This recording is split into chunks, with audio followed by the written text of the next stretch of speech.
Hello, our friends, Evolutionary Energy Arts family. Hello there, take 3. Yeah, we've had no luck getting anything up, and the computer has crashed. So, it all started last night, guys. And before we get going, just want to invite everybody to make sure you are subscribed to both channels, have a little bell clicked, and do check in as we will be uploading a video probably 360 days a year to one of the two channels, if not both. But last night at 3 a.m., just a little bit past 3 a.m., we all woke with like something crashing, moving. We couldn't locate anything, and what's nice is, you know, Zeke was the best boy in the world in so many ways, for those of you that have been following me with Zeke. And the thing was, though, he wouldn't always back me up. So everywhere I went, you know, Ram was right by my side, and Sita tends to go off and investigate on her own wherever she thinks there is anything, but Rama was like by my side every step of the way, which is a nice feeling because he's already 27 inches tall at the withers, and he's just 5 months old, so he's going to be a big boy. But see, Sita is one that she senses things. She really senses things. She knows, and so many times there will be a gray, as last night at 3 a.m. That's what it was. It was a gray that was poking around. I still can't tell if it was in the garage or in the kitchen, but yeah, it made a noise. It knocked something over, which we haven't determined what that is either. But since then, we've had technical difficulties. The OBS was not working as we did a 50-minute plus video that showed it was taping, and then when it was done, there was about 20 minutes of the 50 minutes, and it was divided in 4 sections. I don't know how that happened. We've saged the house several times and done a banishing ritual, and I'm letting the computer rest a little bit, and we're going to try to get a video out on this phone. So after you know, doing that at 3:05 a.m., we did mantras, and then we got a message from the guides. The Galactics came through, and then this morning Mother Mary came through, and I also was getting visions that I just want to share with you guys, because what I was seeing was just incredible ships in the sky. And so you guys see our peach tree there, and we have a apple tree next to it. The apple tree actually has apples growing already this year, so that's going to be a blessing. I noticed our pear trees out in the front yard already have little pears starting too. As we added some more fruit trees to the mix, I was counting, we have 32 fruit trees and bushes now. So that's since August about 30th of last year. We've been trying to squeeze in as much as we possibly could into a little less than a quarter acre of land, because we know what's coming, and we got to be prepared to be out of the system, because what they're going to do is, it's basically like a gigantic trap, so to speak.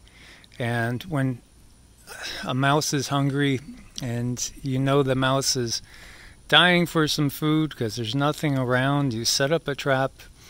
Eventually that mouse, you know, is going to be desperate enough to stick his head in a little bit too far, and the trap shuts down. That's exactly what we have going on the global situation. And it's a trap that's not just physical with hungry stomachs, you know, in the future to come, but also it's spiritual. And so what is spiritual, really? I mean, define spiritual. Having to do with God, source, different realms, you know, the angelic realms, things like that. I mean, everybody might have their own definition. But really what we're talking about is, this really is an interdimensional battle. This is a battle that involves beings in not just what we see in the 3D, but in the higher densities, and also kind of in the lower densities as well. And it's so very, very important that they keep this information hidden, so that people they have no understanding of really why are things so chaotic around me? Why is my mood so bad? Why am I fussing with my child and my partner? And it's because of these different frequencies that are in different dimensions that affect us in ways that we don't comprehend because we were never taught about them. We were never raised in a spiritual understanding where so many of native tribes, they do have a deep understanding. They know that it's not just the 3D right now. Absolutely. As we've talked about, these legends are global. Whether we're talking about legends of beings that came from the sky, legends of beings that live in the earth, legends of all sorts of beings, reptilian and otherwise, whether we're looking into the works of, say, Jacques Vallée and others that have taken the modern UFO phenomenon, looked at the myths and legends from all over the world and seen that they correlate. And yet we still have people that will say everything is an angel, a demon, or, you know, anything that's not in the Bible is of the devil. And so again, we still have people that have totally bit hook, line, and sinker on the mainstream religious point of view, which again, you have to look to its origins, and it's being used for control. Boy, we talked about how the Vatican has so many secrets hidden in there. One of them would be the fact that the whole myth, as Pope Leo said, the myth of Christ has served us well. And what they have given us is a myth. It's a story. It's again, part of their story, not the real reality. And yet, we don't want to throw the baby out with the bathwater, because there really was a Yeshua. And he was a great teacher. You could look at him as a great yogi in many ways. I mean, this is a master of the heart chakra, a master of multi-dimensions.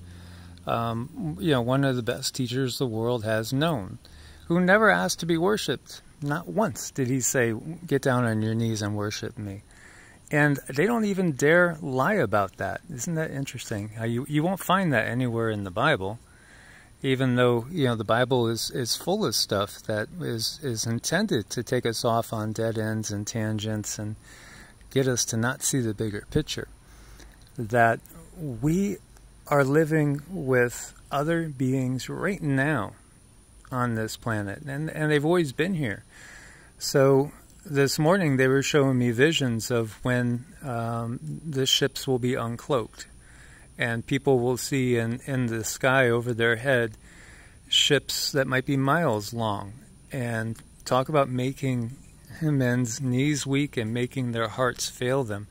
It was just amazing to see. But yeah, I could see, just as we had seen before when we have seen TR3Bs, the flying triangles, on many occasions, Cindy and I have, they're actually being manned by some soldiers in the U.S. military. And it's the same thing I was seeing today with these other ships, which were gigantically massive, all of a sudden materializing in the sky. And some of these were much different shapes than I've ever seen before.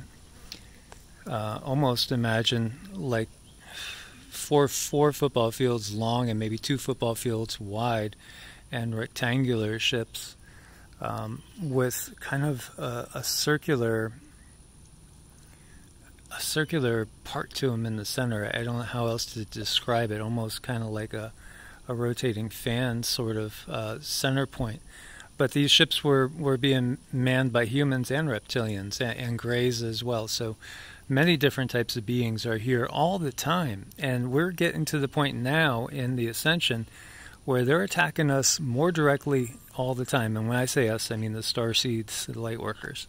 Yeah, I mean those that are on board and have an understanding that there's more than this, just this 3D realm around us. So when you're able to start to perceive in other dimensions, they really have ways to get you distracted, keep you busy, have you maybe blame others, or have you be down on yourself, have you get yourself off on a totally different path other than the spiritual path, which brings you clarity about the evolution that we're all undergoing. And that's what we're trying to get up a video today with so many photos of beings that are in the middle of cloaking themselves, and photos of sky phenomena and orbs and all of these things. It was really quite a wonderful video, and twice we tried to pull that up, and the energies just, they keep stopping the computer. So it's quite amazing the lengths that they'll go to keep us from sharing our experiences with you and helping you open up a little bit to other experiences. They really don't want that. No, not at all. I mean, that's again part of this control grid, and it's a big one. And right now we're getting so close. I do really believe that we'll have disclosure before 2030, full disclosure, and I don't doubt that you will see ETs, and they will show them to you. And they've been here all along. They've been working with them all along. Again, Phil Schneider, Battle of Dulce. And, again, Phil was somebody that died under mysterious circumstances. They say he committed suicide. Yeah, he, basically choked himself to death with, what was it, a rubber... It was like a cord or something. Yeah, it was really awkward. And this is a man that was not in good health. Mm-hmm. He was not in good health. He wasn't in good shape.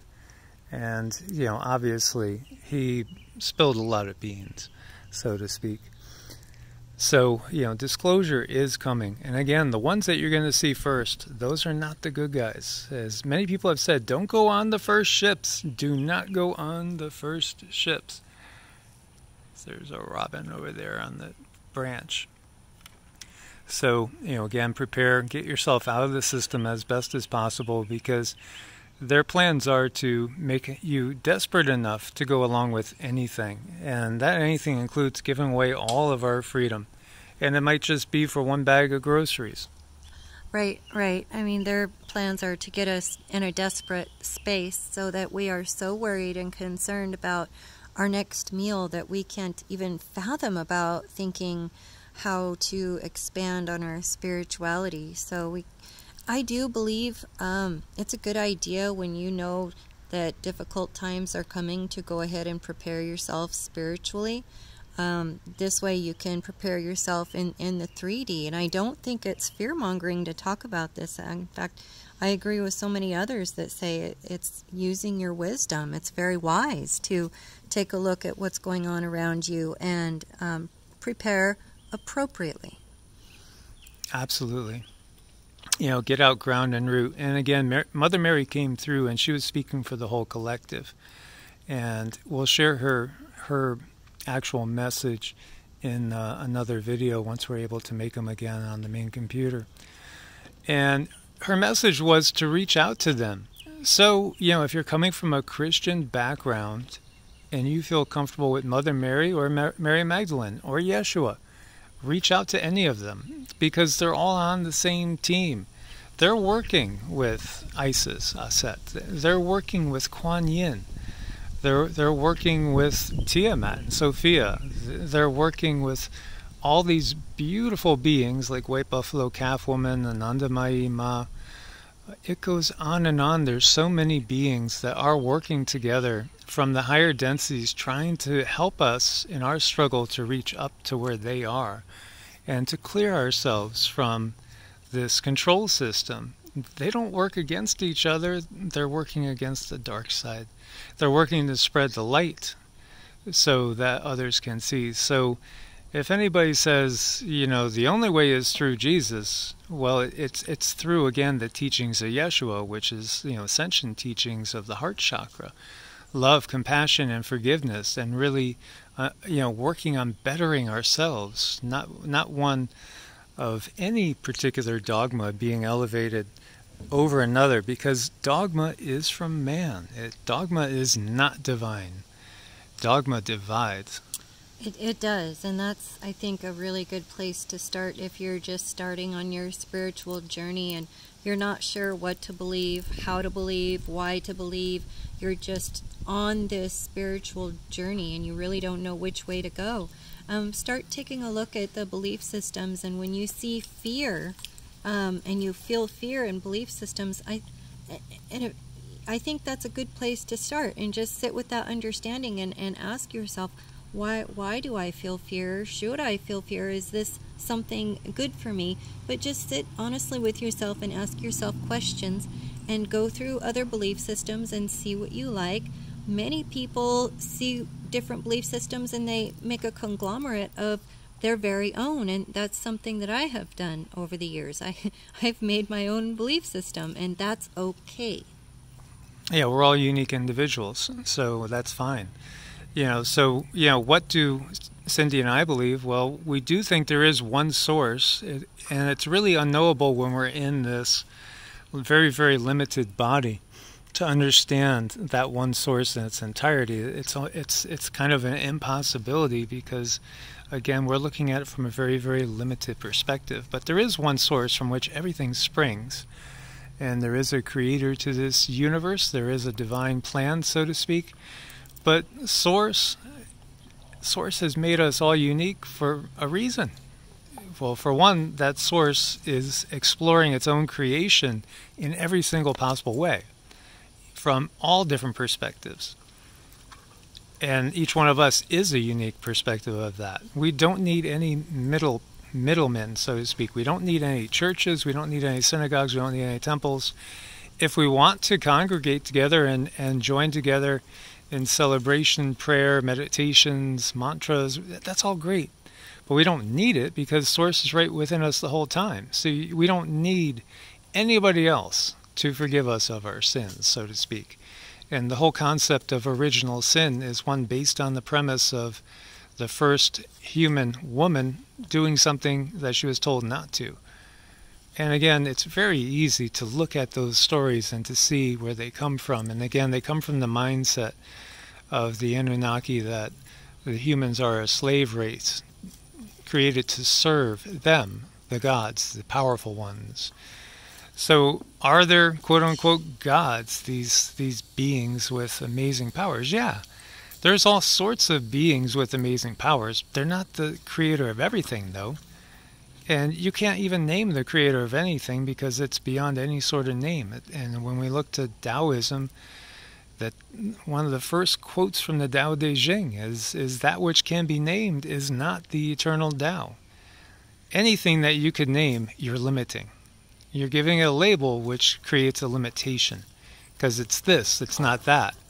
Source is everything. Everything that is, everything that could be. So obviously, anything with a name is not Source. It's just simple, really, if we just allow it to settle in our hearts and in our minds. So again, we don't need any power structures. Oh, but that takes away one of the main ways they control us. Yeah, so that's why they instill fear. There was somebody that was poking and prodding saying, wait a minute, guides? Are these people communing with spirits? Well, I mean, there's demons and devils in the churches around this world. This is who controls the orthodox systems that we find ourselves in. This is their control grid. So, when we look at the biggest mainstream religions, that's the controller's system. It's only obvious. If Satan rules the planet, don't you think Satan would have the main ideological religious systems locked up? Wouldn't most people be locked up in quote-unquote satanic beliefs and not even know it's satanic? And again, Satan means the adversary. So the whole concept of original sin and blood sacrifice is one just done basically to create fear and to create a power structure that takes power away from the individual and that demands conformity. Haven't we seen that demanding of conformity? Masks on, masks off, mask on, masks off. You shall not travel unless you did this. You're not going to travel. You're not going to eat in that restaurant. You must conform. You must conform. You're not going to enter heaven unless you have a full immersion baptism and swear that you believe what we tell you. And again, why do people strap bombs to them and go and say Allahu Akbar? This is a distortion. This is not the real benevolent creator of all. This is those dark forces of control. And this really must be understood for us to move into the next stage, because we're not going to move into the next stage. We're not going to shed this system until we shed all aspects of this system. Yeah, and that does take work, and it takes discipline, and it takes a desire to want to know the truth. And that's kind of where so many of us are at. It's like, I want to know the truth, no matter how disturbing it might be. Just give me the truth. And you really got it. You have to step out of the system to get that. So I really hope we've given you guys some things to work with. I know it's been a very difficult time for so many right now with the eclipse energies, Mercury retrograde. It's been a mess for a lot of people. Some of you are just doing very, very well with these energies, but many of you are having a difficult time, and we do want to send our energy of support and love and caring to everyone, you know, to let these energies kind of engage with you and let them settle and help you find peace with it. Absolutely. So do reach out, you know, to the benevolent beings of whatever you feel comfortable with, whatever, you know, race or nationality or tradition, so to speak, that they might come from. They are there to help you, and they don't have any dogmatic mandates for you. They just have love and compassion waiting to embrace you. As always, guys, much love, God bless, and namaste. Namaste.